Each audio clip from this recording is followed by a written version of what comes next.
मेरा दिल तलब रहा है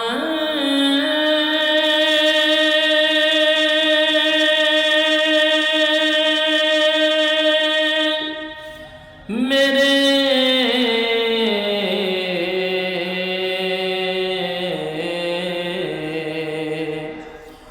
जल्ले रहोगे सीना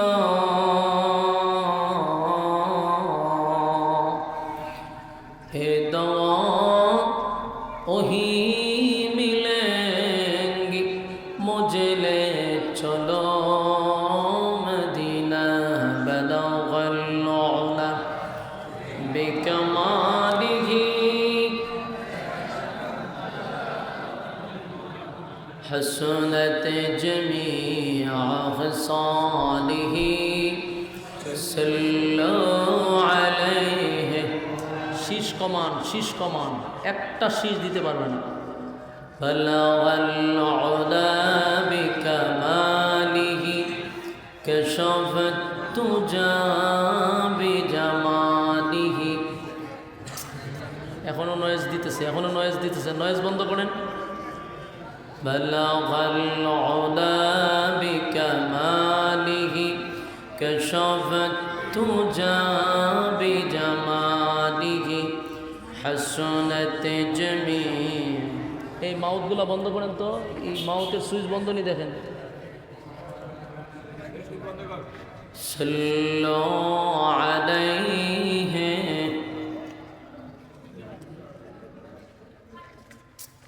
মাইকম্যানগুলোর সিস্টেম বোঝা।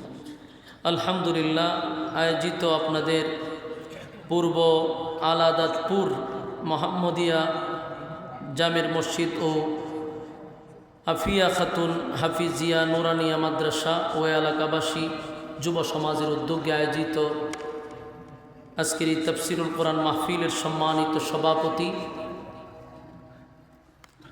আজকের মাহফিলের প্রধান অতিথি, বিশেষ অতিথিবৃন্দ, মুআজ্জাজ মুকাররম হযরত উলামায়ে কেরাম, উপস্থিত আছেন তরুণ যুবক ভাইরা, মুরব্বিয়ান আযম, মাইকের আওয়াজ যতটুকু দূরে যায় অবস্থানরত পর্দানিশী মা ও বোনেরা, সকলকে আমার অন্তরস্থল থেকে জ্ঞাপন করছি মোবারক।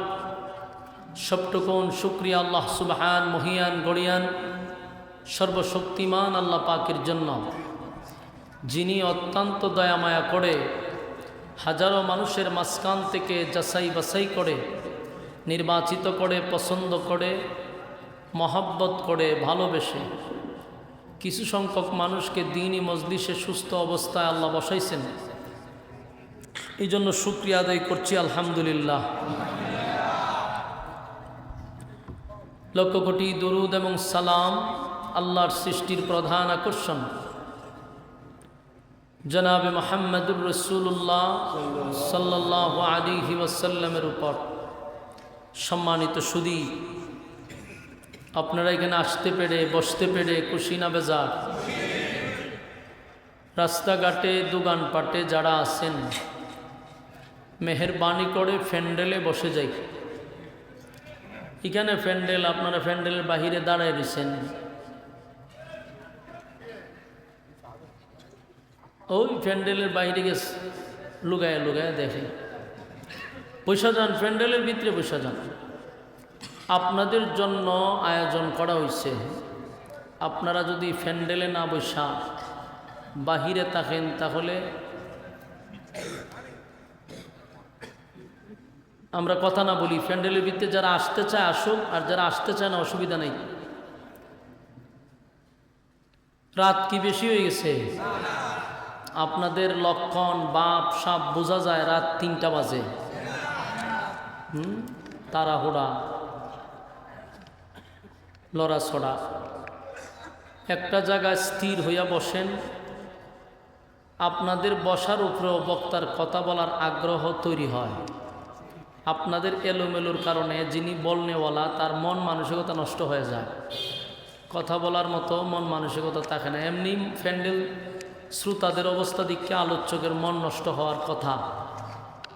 আপনারা যেই পরিমাণ লড়াচড়া উঠা বসা করতেছেন, আলোচনা গুছালো হয় না। সিলেট থেকে আমি আসছি 10 থেকে 12 ঘন্টা জার্নি কইরা, আয়া যদি আপনাদের ডিসিপ্লিনটা সুন্দর না হয়, বসার মানুষ কম হোক তাতে কোনো অসুবিধা নেই, অন্তত পক্ষে আপনাদের বসাটা যেন সুন্দর হয়, মাঝে মধ্যে একটু হা না যেন আপনারা বলেন, তাইলে আমার কথা বলার আগ্রহ উৎসাহটা জন্মাবে। অনেক সময় আলোচনা সুতার উপরে ডিপেন্ড করে। ভাই মনিটর একটু উঠান সাউন্ডটা, মন মতো আওয়াজটা হইল না। আপনার কাছে আমার একটা অনুরোধ, উঠতেন না ভাই, লড়াচড়া করেন না, মন চায় না একবারে চলে যাবেন, কিন্তু যাইবেন আইবেন এটা করেন না। যদি বালা না লাগে আপনি উঠতে একবার ডাইরেক্ট বাড়িতে চলে যান, কিন্তু আপনি এখানে উঠবেন আবার ঢুকবেন, এটা একটা মাহফিল না, এটা একটা ক্লাস, এটা একটা ক্লাসের মতো। আমি আপনাদের সামনে একটা সূরা পড়ছি, সূরাটা সম্পূর্ণ আলোচনা করার চেষ্টা করব। আপনারা যেন একটা বিষয়ভিত্তিক সাবজেক্ট অনুযায়ী আলোচনা বাড়িতে নিয়ে যেতে পারেন, এই বিষয়ের উপরে খেয়াল করে আলোচনা করব। আপনাদের বসাটা যদি স্থির না হয়, তাহলে যিনি বলনেওয়ালা তার কথাগুলি এলোমেলো হয়। আল্লাহ যারে ভালোবাসে ওই সমস্ত বান্দাকে আল্লাহ দ্বীনের জন্য কবুল করে।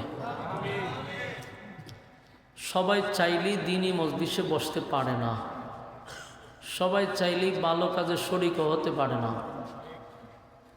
এটার জন্য আল্লাহর দয়া মায়ার প্রয়োজন।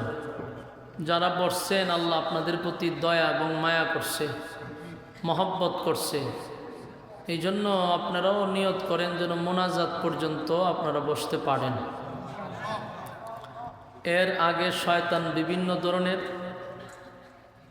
ওয়াসওয়াসা ভিতরে দিবে, তখন উঠান নিয়ত করলে বুঝবেন যে আপনার ভিতরে শয়তানে ওয়াসওয়াসা দিতেছে। এই জন্য তখন যদি বসে থাকেন আপনি সাকসেস, শয়তান ব্যর্থ। আপনি উঠে গেলে শয়তান সাকসেস, আপনি নিজে ব্যর্থ। এই জন্য আমরা মোনাজাত পর্যন্ত থাকবো তো ইনশাআল্লাহ। আল্লাহ কবুল করুক, আমিন। আরামের ঘুম হারাম করে নরমাল বিছানাতে বসছেন, ঘর থেকে বাহিরও হইছেন মাহফিলের উদ্দেশ্যে। মা বাবা খুশি হইয়া বাচ্চাগুলারে পাঠাইছে যে তোমরা মাহফিলে যাও, কিন্তু মাহফিলে এসে ফ্যান্ডেলে না বৈশাই পোলাপানগুলো রাস্তাঘাটে আড্ডা মাইরা মাইরা এরপরে বাড়িতে চলে যায়। কতটুক কপাল পোড়া। মা বাপে আশা করে পাঠাইছে মাহফিলে ওয়াজ শুনতো, আর 10 টাকার আচার 10 টাকার বুট বাদাম খাইয়া বাড়ির যায়। মা বাপে তো মনে করে মাশাল্লাহ ফুতে ওয়াজ শুনে আইছে, কিন্তু হ্যাঁ আখাম কোহাম করে গেছে। এই জন্য আপনাদের কাছে আমার অনুরোধ, নিয়ত যেহেতু করছেন তো একবারে মোনাজাত দিয়ে যাবেন ইনশাআল্লাহ। আর দুইরেন না, ঠিক আছে? এই আর দুইরেন ফাল্লা আপনি চাটা খাই আনগে যান, থাকলে আতলারা চারা করবেন, মেজাজ গরম। আমি আপনাদের সামনে ছোট্ট একটা সূরা পড়ছি। কোরআনের থেকে কোনো ছোটো সূরা আর নাই, সবচেয়ে ছোট্ট সূরা তেলাওয়াত করছি। সূরাটার নাম হইল সূরা কাউসার। নাজিল হয়েছে হিজরতের আগে, তার মানে মক্কাতুল মুকাররমায় আল্লাহ নাজিল করছে। নাজিল হওয়ার পিছনে কিছু কারণ আছে। আসুন আমরা সূরাটা কেন নাজিল হলো এই বিষয়ে একটু জানার চেষ্টা করি। সূরাটাকে বলা হয় শানে রাসূল সাল্লাল্লাহু আলাইহি সাল্লাম, মানে সূরাটা রাসূলের শান মান মর্যাদা নিয়ে আলোচনা। এটা একমাত্র রাসূলের শান মান নিয়ে আল্লাহ আলোচনা করছে, এই জন্য এটারে শানে রাসূল বলা হয়। কোরআনে আরেকটা সূরা আছে সূরা ইখলাস, এটারে বলা হয় শানে এলাহি, আল্লাহর সম্মান। আর সূরা কাউসার হলো রাসূলের সম্মান নিয়ে। তা আপনারা যদি একটু মনোযোগ দেন, এদিক সেদিক একজন আইলে আপনারা সব চাইয়া থাকেন, এটা বোঝা গেল যে মনোযোগ নাই আপনাদের। আর গভীর রাত্রে আপনারা বসছেন, আমারও ওই আমার ভাই যিনি, ওনার নামটা কি জানেন, কাজী সাফায়েত ভাই খুব মহব্বত করে আমার ওয়াজটা শুনে, আমার ভক্ত, তাই নাজমুস সাকিবের মাধ্যমে আমার এখানে ইনভাইট করছে। তো ভাই যেহেতু মহব্বত করে দাওয়াত দিছে, আমিও জার্নি করে আসছি। আমি এখানে গিচ্ছা কাহিনী বলার জন্য আসিও নাই, আর আপনারাও আরামের ঘুম হারাম করে এখানে কাল্পনিক গল্প শুনবার লেগাইছে, বাপ দাদাদের গিচ্ছা শুনবার লেগাইছে। আমরার দেশে যত গিচ্ছা হওয়া যায় তত শ্রোতাদের কাছে প্রিয় হওয়া যায়। এখন শিক্ষিত সমাজ, আর কত বাপের গিচ্ছা দাদার গিচ্ছা সমাজে চলতে হচ্ছে না। কাল্পনিক গল্প বাদ দিয়া কোরআন হাদিসের কথা শুনলে সময়টা যে বইছেন এটা কাজও লাগবো। নিজে একটা সান্ত্বনা দিতে পারবেন যে না, মোটামুটি একটা কিছু বুঝতে পারছি। এই জন্য যতক্ষণ বসবেন আল্লাহর হস্তে মনোযোগ দিয়ে বসবেন, না বিরক্ত হইতেছে। আর আমার সাথে একটু হা না কইয়েন, মাঝে মধ্যে আমার সাথে হা না ঠিক বেঠিক এটি ফাললে কইয়ে নেবেন। আমার বাড়ি হইল হবিগঞ্জ, আর আপনার বাড়ি হইল নোয়াখালী লক্ষ্মীপুর। ভাষাগত দিক দিয়ে কিন্তু আপনারাও কম না, হ্যাঁ, আপনারাও মারাত্মক। আর আমার বাসা তো সারছো সিলেটিয়া। আমি যদি আমার বাসায় ওয়াজ করি তো এটা খবর জিয়ারত হইব। এই জন্য আমিও চাই না যে এখানে খবর জিয়ারত করতাম। যতটুক পারি আপনারা বুঝেন এরকম ভাষা বলার চেষ্টা করতেছি। কিন্তু খাসলত গ্রামে বড় হয়েছি, গ্রাম অঞ্চলের ভাষা বাইপাসে পড়ে। যতই চেষ্টা করি কিন্তু এরপরও কি হয়, বাইপাসে আসে, আঞ্চলিকতাটা অটোমেটিক আইসা পড়ে। তো ইনশাআল্লাহ আমার ভাষা বুঝেন দিকে আমার দাওয়াত দিছে নাকি? বাকি আপনারা একটু হা না কইয়েন। হা না কইলে মানুষ কম হইল যে আমার ভিতরে একটা কথা বলার আগ্রহ তৈরি হইব ইনশাআল্লাহ।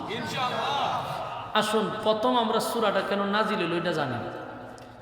কোন প্রেক্ষাপটে, কোন ঘটনাকে কেন্দ্র করে, কিসের উপরে ভিত্তি করে আল্লাহ সূরাটা নাজিল করল, যতটুকু আমরা পাইছি এটা হলো রাসূলকে সান্ত্বনা দেওয়ার জন্য, রাসূলকে খুশি করার জন্য আল্লাহ সূরা কাউসার নাজিল করছে।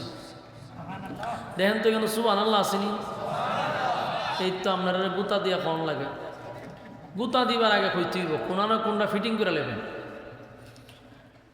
আল্লাহ রাব্বুল আলামিন এই সূরাটা নাজিল করছে তার হাবিব মুহাম্মদুর রাসূলুল্লাহ সাল্লাল্লাহু আলাইহি সাল্লামকে খুশি করার লাগা, সান্ত্বনা দেওয়ার লাগা। এখন প্রশ্ন হইল, খুশি কেন করল, সান্ত্বনা কেন দিল? এই কেন পর্যন্ত যাইতে গেলে আপনাকে শেষ পর্যন্ত থাকতে হবে। মুনাজাত পর্যন্ত কারাগারে আসেন, একটু হাত তুলেন দিকে লোক, হ্যাঁ ওয়াদা করেন বলে মুনাজাত পর্যন্ত আসি। মাশাআল্লাহ, আসলাম। আচ্ছা একটা কথা কই, ওয়াদা বরখেলাপ করা কিসের খাসলত?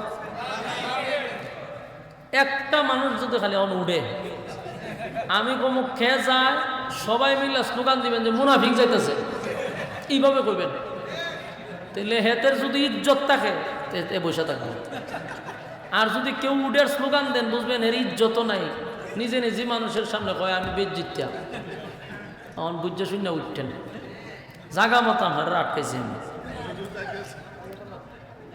না, যে যায় স্লোগান মেরে দিমু, যে ওয়ার্নিং দিতেছি। আসুন, রাসূল আরবি সাল্লাল্লাহু আলাইহি সাল্লামকে আল্লাহ সান্ত্বনা কেন দিল এবং আল্লাহ কেন খুশি করল, কেনটা পর্যন্ত আমাদের যেতে হবে। আসলে আমরা শুরুর থেকে বলি, তাহলে আপনাদের বুঝতে সুবিধা হবে। রাসূল আরবি সাল্লাল্লাহু আলাইহি সাল্লাম যখন কালেমার দাওয়াত দিতে লাগলো, 40 বছর পূর্ণ হওয়ার পরে দায়িত্ব পাইছে না? 40 বছর আগের থেকে শুরু করছে? 40 বছর পূর্ণ হওয়ার পরে কালেমার দাওয়াত দেওয়া শুরু করছে। এর আগ পর্যন্ত রাসূল আদেশও করে নাই, নিষেধও করে নাই। আদেশ নিষেধ না করার কারণে মক্কাতে রাসূলের একটা শত্রুও ছিল না। 40 বছর পরে যখন আদেশ এবং নিষেধ শুরু হইল, শত্রুর অভাব নাই। সমাজের যেই মানুষটা দেখবেন ভালো তো কথা কয় না, মন্দ তো কথা কয় না, এর কোনো শত্রু নাই। আর যে আপনাকে আদেশ করে নিষেধ করে, সৎ কাজে আদেশ করে অসৎ কাজে নিষেধ করে, এই লোকগুলা সমাজের শত্রু হয়। আমার দিকে মন দেন ভাই, এই যদি আরেকবার উঠবি মজা টজা লয়ে বসত নি কেন বয়ে বে খাইতি উঠবি যাতা ধরে রাখবেন মুরব্বী ওই দিন মজা চিনি লিয়া বসে হ্যাঁ বয়ে থাক লড়িস না মাসা খাবার টাবার লইয়া বসে খাক দে এরপরে বইয়া থাক লড়িস না আরে আবার আমাদের ওইদিকে নেন এদিকে নেন উডাউডি করবো কতক্ষণ পরে খোলা পান্ডিটের সামনে দিয়ে না। রাসূল সাল্লাল্লাহু আলাইহি সাল্লাম যখন কালেমার দাওয়াত দেওয়া শুরু করছে মক্কাতে রাসূলের শত্রু শুরু হয়েছে, কারণ তখন আরো কিছু দল আছিল, দ্বিত্ববাদী, তিত্ববাদী, বহুবাদী। দ্বিত্ববাদী মানে দুই খোদায় বিশ্বাসী, তিত্ববাদী তিন খোদায় বিশ্বাসী, বহুবাদী বহু খোদায় বিশ্বাসী। এই তিন দল তখন তাদের ধর্ম প্রচার করত।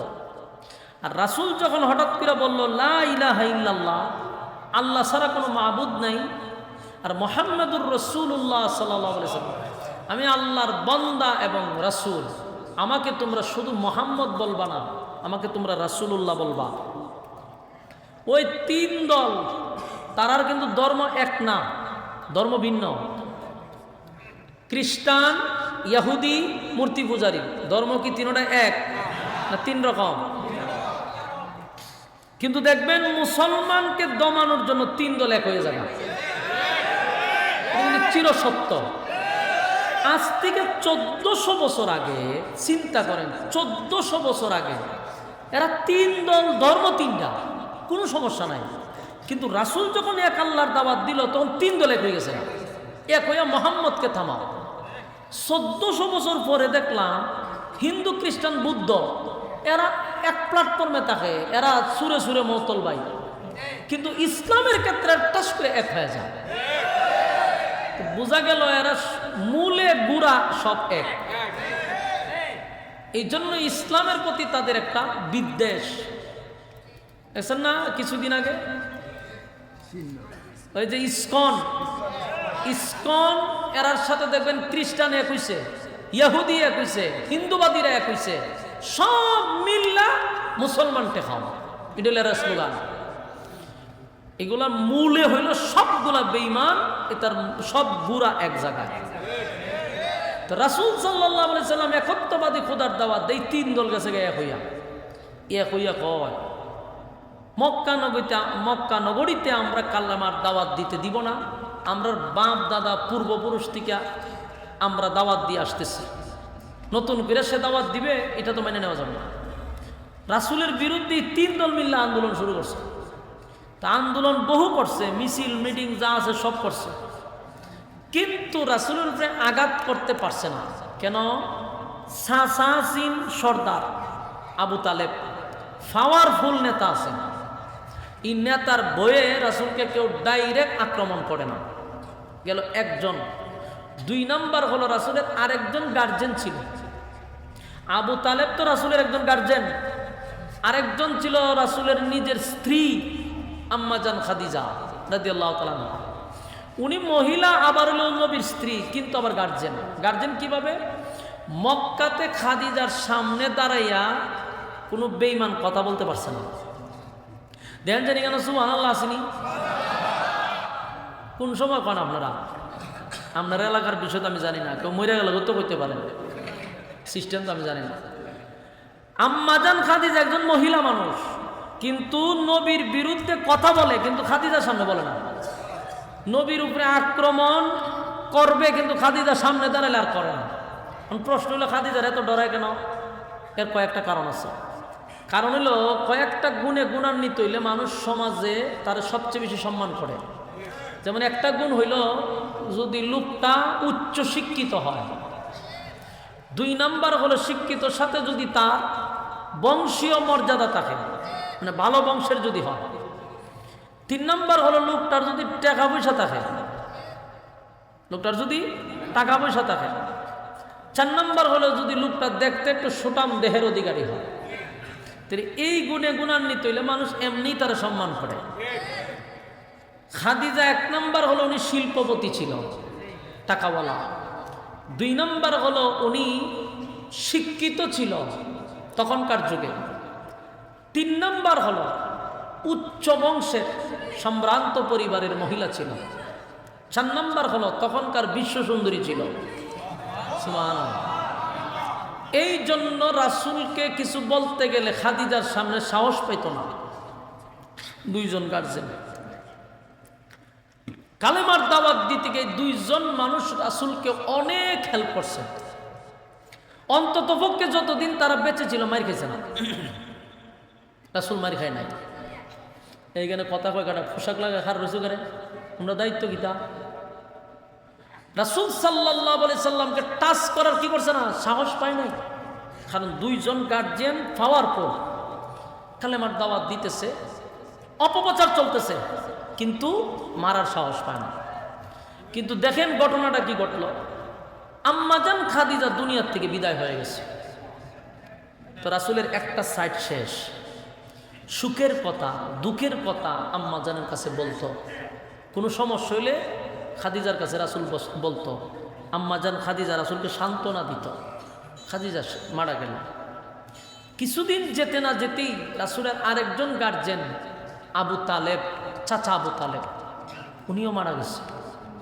এখন বলেন এই 2টা লোক কালেমার দাওয়াত দিতে গিয়ে সবচেয়ে বেশি ভূমিকা রাখছে, 2 জন মারা গেছে। রাসূল কতটা অসহায় এখন। কারণ আপন বলতে কেউ নাই, যারা আছে এরাও বিরোধিতা করে। এখন কালেমার দাওয়াত দিবে, মানুষ তো ডাইরেক্ট রাসূলের উপর আক্রমণ করবে। এই অবস্থা, মক্কার পরিস্থিতি বেশি একটা ভালো না, থমথমি অবস্থা। রাসূল বুঝতে পারছে এখন কালেমার দাওয়াত দিতে গেলেই তারা আমার উপরে আক্রমণ করবে, আমার সাথীদের উপরে আক্রমণ করবে। আপাতত না হয় আমি মক্কাতে দাওয়াত দেওয়া বন্ধ রাখলাম, দূরে কোথাও আমি ইসলামটা প্রচার করি, পরে মক্কা ঠান্ডা হইলে পড়ে পরিস্থিতি নিয়ন্ত্রণে আসলে আবার দাওয়াত দিব। বহু দূর পাড়ি দিয়া যায়েদ ইবনে হারেসারে লইয়া তায়েফে গেছে। মামার বাড়ি বুক ভরা আশা লইয়া গেছে কালেমার দাওয়াত দিতে। কিন্তু সেখানকার দুষ্ট পোলাপানগুলা, ওখানকার দুষ্ট মানুষগুলা রাসূলের সাথে এত বাজে ব্যবহার করছে, তারা রাসূলকে পাগল বইলা পাথর দিয়া ঢিল মারতে লাগছে। আপনাদের নাউজুবিল্লাহর আওয়াজে বোঝা যায় যে রাসূলকে কতটুকু ভালোবাসেন। এখানে তো অনেক জিলাপির আশেকও আছে, বিরানির আশেকও আপনারা আছেন। বিরানি যদি দিতাম এর চেয়ে বেশি আওয়াজ করতেন, অথচ আমার নবীরে ডিল মারছে, আপনারা আওয়াজে বোঝা যায় বেশি একটা ব্যথা পাইছেন না আপনারা। এগুলো ভালোবাসার বহিঃপ্রকাশ। আল্লাহর রাসূলকে এতভাবে আঘাত করছে যে শরীরের চামড়া ফেটে রক্ত বাহির হয়েছে।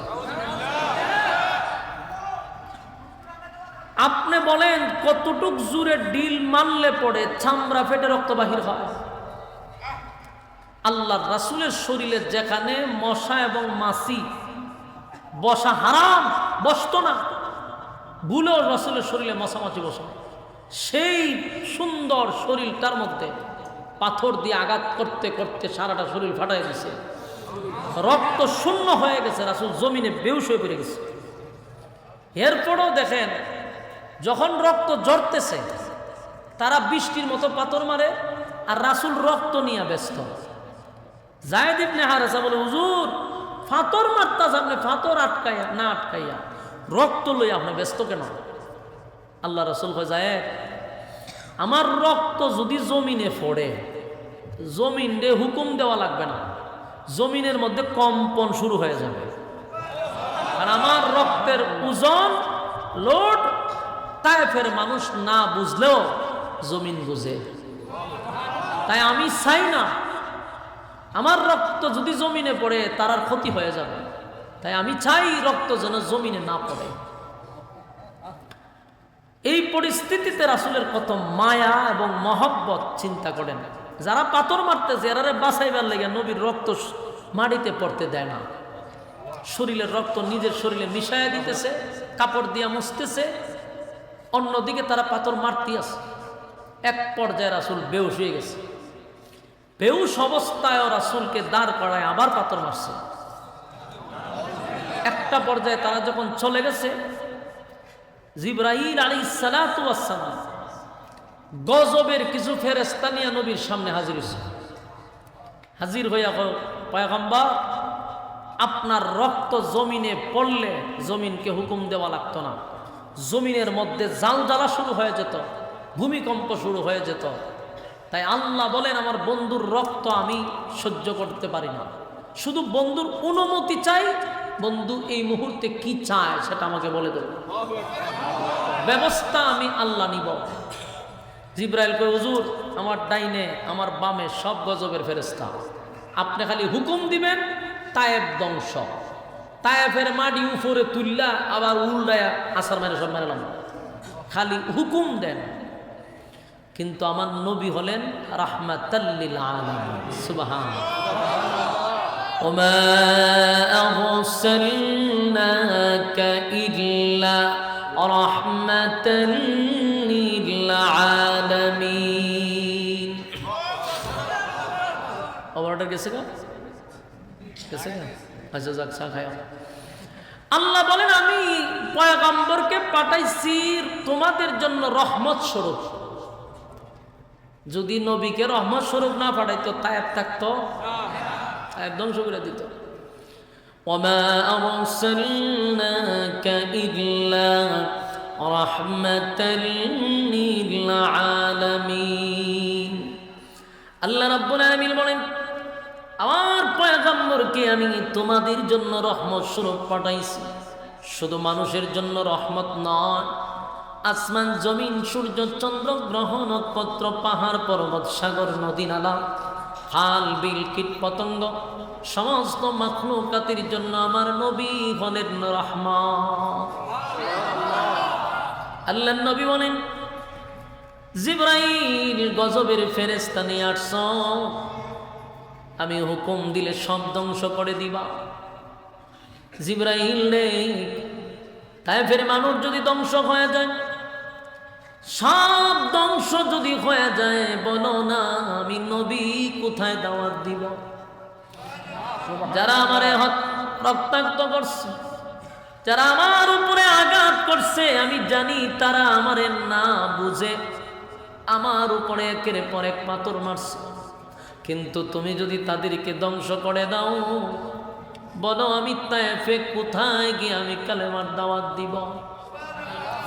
জিবরাইল আলাইহিস সালাতু ওয়াস সালাম বলেন পয়গম্বর তাহলে আপনি বলুন, আপনি বলুন আমি কি রিপোর্ট নিয়ে আল্লাহর কাছে যাব?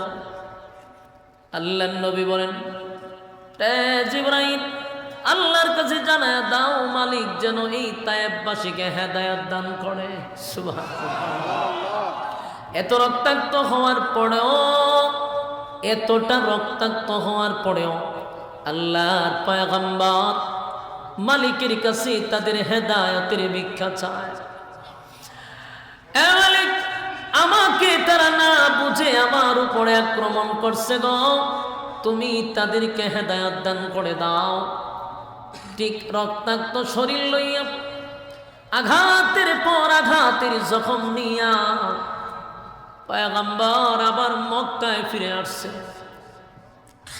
আমার কথাগুলি একটু দিলের কান লাগায় শুনেন। সূরা কাউসারটা আল্লাহ কেন নাজিল করল একটু মনোযোগ দিয়া শুনলে বুঝতে পারবেন। নবী কতটা আঘাতপ্রাপ্ত, কতটা ব্যথায় ব্যতীত ছিল। একদিকে হলো কলিজার টুকরা স্ত্রী দুনিয়ার থেকে বিদায় হয়ে গেল। উনি শুধু নবীর স্ত্রী ছিল না, নবীর একজন গার্জেন ছিল। নবীর সুখের কথা দুঃখের কথা আম্মা জান খাদিজাকে বলতো।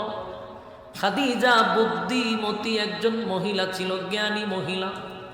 আমার নবীর পাশে সব সময় ছিল, নবীর সান্ত্বনা দিত রে। তাই নবীর বড় কষ্ট পাইছে যখন আম্মা জান খাদিজা দুনিয়ার থেকে বিদায় হয়ে গেছে। কলিজার টুকরা চাচা আবু তালেব, ছোটবেলা থেকে নবীর বাবা ছিল না আবু তালেব, সন্তানের মতো নবীর লালন পালন করছে। নিজে না খাইয়া আবু তালেব আবার নবীর মুখে খাবার তুলে দিছে। সন্তানরে জড়ায়া দইরা ঘুমায় নাই, আবু তালেব আমার নবীরে জড়ায়া দইরা ঘুমাইত। এতটা ভালোবাসত আল্লাহর পয়গম্বরকে। যদি নবীর বিরুদ্ধে কেউ কথা বলতো, আবু তালেব তরবারিটা লইয়া নবীর পক্ষে সবার সামনে দাঁড়ায়া যাইত। কি ভালোবাসার মহব্বত চাচা নবীরে করল রে। কিন্তু সেই আবু তালেব দুনিয়ার থেকে বিদায় হয়ে গেছে। নবী রক্তাক্ত অবস্থায় তায়েফ থেকে ফিরে মক্কায় আসছে। মক্কায় আসার কিছুদিন যেতে না যেতে একে একে 4 জন কলিজার টুকরা সন্তান ছিল নবীর। 4টা ছেলে ছিল, 4 জন ছেলে ছিল। একে একে 4 জন ছেলে দুনিয়ার থেকে বিদায় হয়ে গেছে। যুবক ভাইরা, মুরব্বী বাবারা, কথাগুলি খালি পয়েন্টগুলা ইয়াদ রাখবেন। কেন কাউসার আল্লাহ নাজিল করল, কেন নবীরে সান্ত্বনা দিল, শুধু কথাগুলি ফলো করেন তাহলে নাজিলের কারণটা আপনাদের বুঝতে সুবিধা হবে। দেখেন তো, একটা মানুষ এটা কি কোনোভাবেই সহ্য করতে পারবে? তার স্ত্রীও মারা গেল, তার চাচাও মারা গেল, নিজেও রক্তাক্ত, আবার একে একে 4 জন ছেলে দুনিয়ার থেকে বিদায় হয়ে গেল। বাবার কাছে সবচেয়ে বেশি বাড়ি হলো সন্তানের লাশ। আর আল্লাহর হাবিব 4 জন সন্তান দুনিয়ার থেকে বিদায় হয়ে গেল। নিজের হাতে সন্তানগুলাকে গোসল করাইল, সন্তানগুলাকে কাপড় পরাইল, কাপড় পরাইয়া নিজেই জানাজা পড়াইয়া নবী নিজের হাতে কবরে রাখছে। বাবা হইয়া 4 জন সন্তানকে কবর রাখছে। এটা সাধারণ কথা নয়, বাবার দ্বারা এটা সম্ভব না। কোনো বাবা এটা সহ্য করতে পারে না। একটা নিজেই রক্তাক্ত, শরীরের এমন কোনো জায়গা নাই পয়গম্বরের আঘাতের চিহ্ন নাই। অন্যদিকে স্ত্রীও মারা গেল, চাচাও দুনিয়ার থেকে বিদায় হয়ে গেল, 4 জন ছেলে দুনিয়ার থেকে বিদায় হয়ে গেছে। চতুর্দিকে মা নবীর বিরুদ্ধে শত্রুর অভাব নাই গো। একটা পর্যায়ে নবীজি এক বুক ব্যথা লইয়া, কলিজা পাটা বেদনা লইয়া, ভারাক্রান্ত মন নিয়া খানায় কাবার সামনে নবী বসে আছে। নবীজি খানায় কাবার সামনে বসা, এমনি নবীর কাছে খবর আসতেছে, ওগো আল্লাহর পয়গম্বর, আপনার সাহাবী খাব্বাবকে মারতেছে, বেঈমানরা মারতেছে। এই নিউজ আসছে, খাব্বাব রে মারতেছে, বেলাল রে মারতেছে। বলুন তো দেখি, একজন নেতা যখন শুনে তার কর্মীদেরকে রাস্তাঘাটে মারধর করতেছে, নেতার মনে কতটুকু কষ্ট আসবে? আল্লাহর নবী খানায় কাবার সামনে বসা, সাহাবীরা বলে, হুজুর আসার সময় দেখছি বেলালের বুকে পাথর রাখছে, হুজুর আসার সময় দেখছি খাব্বাব রে গরম কয়লার মধ্যে শোয়া রাখছে। ওগো নবীজি, আপনার কর্মীদেরকে যেখানে পায় সেখানে মারে, যেখানে পায় সেখানে মারে। আল্লাহ বলার অপরাধে হযরত বেলালের জিহ্বার মধ্যে একটা পেরাক মাইরা দিছে। নাউজুবিল্লাহ। বাড়িতে গিয়া বলুন, সাহাবীরা কি ঈমান ছাইরা দিছে? কথা হয় না। আমাদের সমাজে 5 টাকার কাছে ঈমান বিক্রি করে রে, 1 কাপ চা খাওয়ার জন্য ঈমান নষ্ট করে। আমাদের ঈমান এত দুর্বল, এত দুর্বল, এত দুর্বল, আমরা 5 টাকার কাছে ঈমান বিক্রি করে দেই। সাহাবীদের ইতিহাস বেশি বেশি করে পড়বেন, ঈমানের জজবা বেড়ে যাবে। বাপ দাদাদের গিচ্ছা কম পড়বেন, পড়বেন সাহাবীদের জীবনী, ঈমানি জজবা বাইরা যাইব। সাহাবীরা ঈমান ছাড়ে না, ঈমান ছাড়ে নাই, ঈমান ছাড়ে নাই। আল্লাহ বলার অপরাধে জিহ্বার মধ্যে পেরাক মারছে, ঈমান ছাড়ছে না। কত সাহাবীদেরকে উলঙ্গ করাইয়া ঘর থেকে বাহির করে দিছে। ঈমান আনার অপরাধে কত নির্যাতন। আল্লাহর নবীর একজন সাহাবী কালেমা পড়ছে, ঈমান আনছে, ঈমান আনছে, ঈমান আনার অপরাধে তার উপরে এত নির্যাতন। নবী তার নাম রাইখা দিছে আব্দুল্লাহ। এই লোকটার নাম ছিল আব্দুল উজ্জা। কালেমা পড়াইয়া নবী বলছে, তোমার নাম আজকের থেকে আব্দুল্লাহ, আব্দুল্লাহ নবী নাম রেখে দেওয়ার পরে লোকটা কালেমা পড়ে ঈমান আনছে, চলে গেল তার বাড়িতে। কিন্তু খবরটা পৌঁছে গেছে উজ্জা কালেমা পড়ছে। আব্দুল উজ্জার বাবা তখন ডাক দেয়া কয়, শুনছি তুমি নাকি কালেমা পড়ছ। কয় হয় পড়ছি। তুমি জানো এর পরিণাম কি হতে পারে? কয় জানি, কি হবে? কয় আমার বাড়ির থেকে তোমাকে বাহির করে দেওয়া হবে, এই সম্পত্তির ভাগ তোমাকে দেওয়া হবে না। আব্দুল উজ্জা যার নাম আব্দুল্লাহ রাখা হইছে, আব্দুল্লাহ বলে, বাবা গো, এমন এক ঈমান আমি গ্রহণ করছি, এমন এক নিয়ামত আমি পাইছি, এই নিয়ামতের কাছে তামাম পৃথিবী বিক্রি করলেও তার সমান হবে না। ঈমান রাখার জন্য আপনার সম্পদ কেন, আপনার সম্পত্তি কেন, তামাম পৃথিবী যদি আমার ছেড়ে দিতে হয়, আমি না ছেড়ে দিতে রাজি। কিন্তু বাবা স্পষ্ট ঘোষণা, আমি কালেমা ছাড়ব না। বাবা বুঝতে পারছে ছেলে তো কালেমা ছাড়বে, তাই শুরু করছে নির্যাতন। মারতে মারতে মারতে এমন আঘাত শুরু করছে, গাছের সঙ্গে বেঁধে তারে বেদুরও মারধর শুরু করছে। মারতে মারতে রক্তাক্ত করে দিছে। তারপরেও বলছে কালেমা ছেড়ে দে, বাপ দাদার ধর্মের মধ্যে সুনকালি মারিস না। আব্দুল্লাহ কয়, জীবন চলে যেতে পারে কিন্তু ঈমান ছাড়ব না। এবার তার বাবা এটাও বুঝতে পারছে, মারলেও ছেলে কালেমা ছাড়বে না।